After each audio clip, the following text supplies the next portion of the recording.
Hey everybody, I decided to do something a little bit differently this week for my update, so I'm going to do a video instead of typing out a blog post. So, I'm going to get started with just reading a piece of scripture from Matthew 13:3, and then we'll go from there. So, it starts. A sower went out to sow, and as he sowed, some seeds fell along the path, and the birds came and devoured them. Other seeds fell on rocky ground, where they did not have much soil, and immediately they sprang up, since they had no depth of soil. But when the sun rose, they were scorched, and since they had no root, they withered away. Other seeds fell among thorns, and the thorns grew up and choked them out. Other seeds fell on good soil and produced grain, some 100-fold, some 60, and some 30. He who has ears, let him hear. So, what I was up to this week was I was preparing for a vegetable garden that our base director, Warren, one of our base directors, wanted us to get started, to start stewarding our resources at base better, because we have these garden beds laying around that could be used, but we just haven't had much time to get them prepared, so that was going to be my job this week. And so we're planning on planting some tomatoes and some bell peppers or capsicum and some zucchini and cucumbers. And so I really wanted to make sure that I was doing it right. So the first thing that I did to get some knowledge about this was jump on the internet.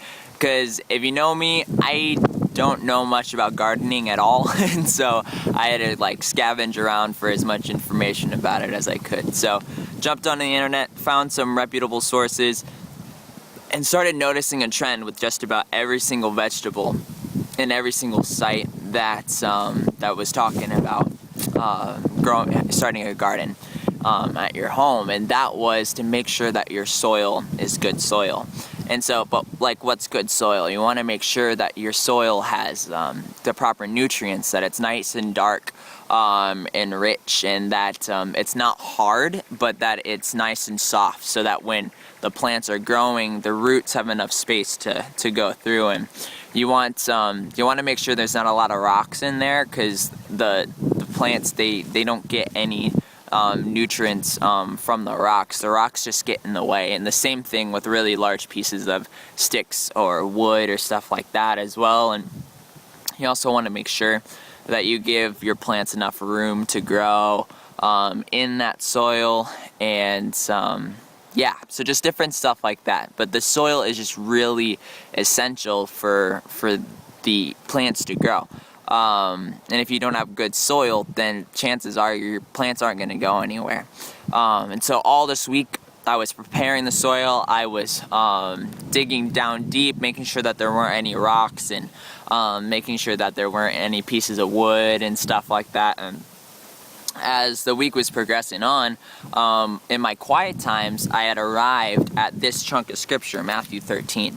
And in Matthew 13, there's actually 3 parables, probably more as we go on in Matthew, about agriculture. And Christ is describing the gospel and how it moves in our hearts, and how what happens to it in people's hearts and whatnot through agriculture. And so this parable of the sower is talking about the gospel being the seed, and what happens when it's placed in different parts of soil. And so later in Matthew 13, Christ then talks about and breaks down the different types of soil that he talked about. So for the seed falling on the path, what happened there was that people didn't understand. The gospel was preached to them, but they had no idea what was going on. So what did sit in their hearts, the enemy comes in and snatches it away. And then with the rocky ground, people receive the gospel immediately with joy and just excitement, and they're like, yes, Jesus, but they're not rooted in anything.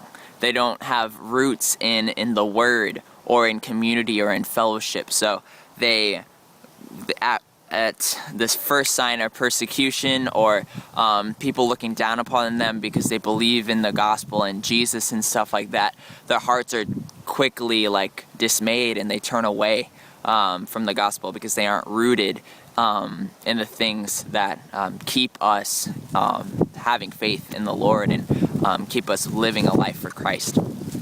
And then the third one, the thorns, that's when like people are living for the gospel, that they have been rooted in the faith and they're living for the gospel, but then other things come along and choke out their love for Christ, like a love for money, or a relationship, or getting recognition, or all these things that just take the place of Christ, and they choke out the relationship with Him.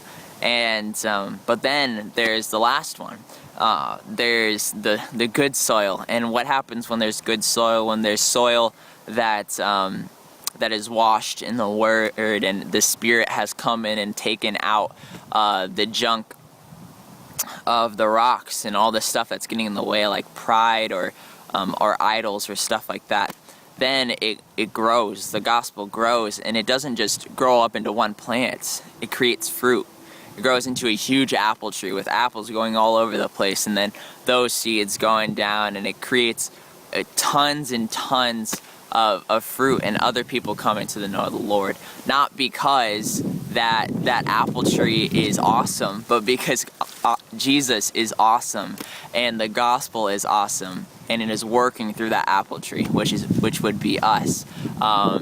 Which would be us if we allow the gospel to take over our lives, you know?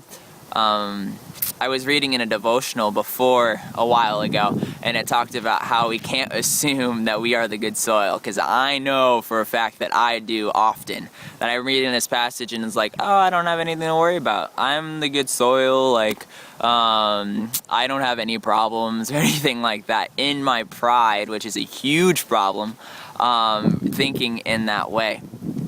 And that might not lead to the gospel being choked out totally, but it's hindered.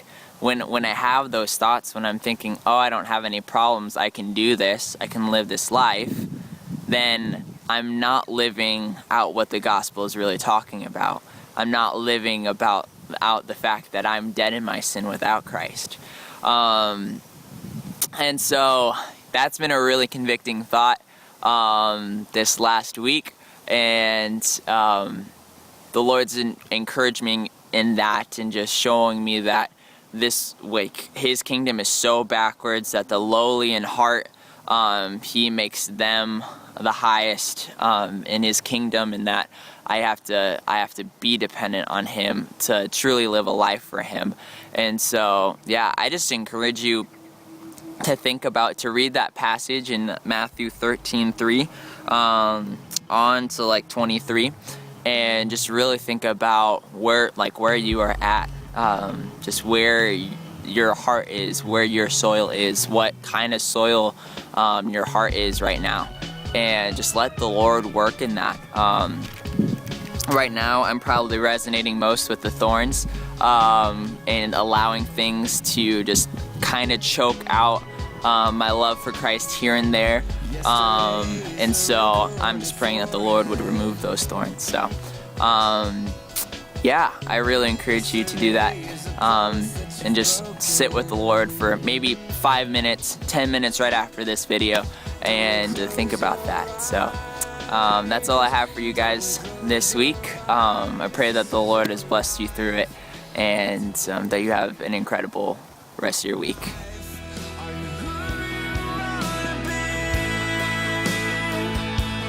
This is your life.